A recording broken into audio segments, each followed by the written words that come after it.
साम्राज्य, सामान्यांचा असामान्य आवाज।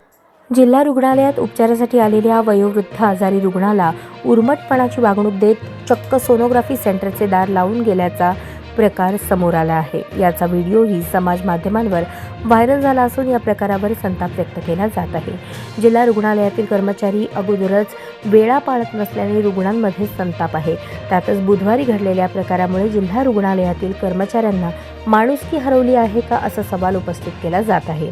सोनोग्राफी करण्यासाठी गेलेल्या वयोवृद्ध पेशंट आजी 3ऱ्या मजल्यावर ॲडमिट होत्या। त्यांना डॉक्टरांनी सोनोग्राफी करण्यास सांगितले। जिल्हा रुग्णालयातील लिफ्ट बंद असल्यामुळे 3ऱ्या मजल्यावरून काही सामाजिक कार्यकर्त्यांनी त्यांना उचलून खाली आणले। त्या वयोवृद्ध आजी 6 वाजण्यापूर्वी सोनोग्राफी सेंटर समोर आल्या, मात्र सोनोग्राफी सेंटरमधील महिला कर्मचाऱ्याने 5:45 वाजता दरवाजा बंद केला। समोर ती वयोवृद्ध महिला खाली झोपली असतानाही तिच्याकडे लक्ष न देता सोनोग्राफीचा दरवाजा बंद केला। जाब विचारला असता त्या कर्मचाऱ्याकडून आजीच्या नातेवाईकांशी उर्मटपणाची भाषा करण्यात आली। समोर आजी असतानाही दरवाजा बंद करून ती महिला निघून गेली।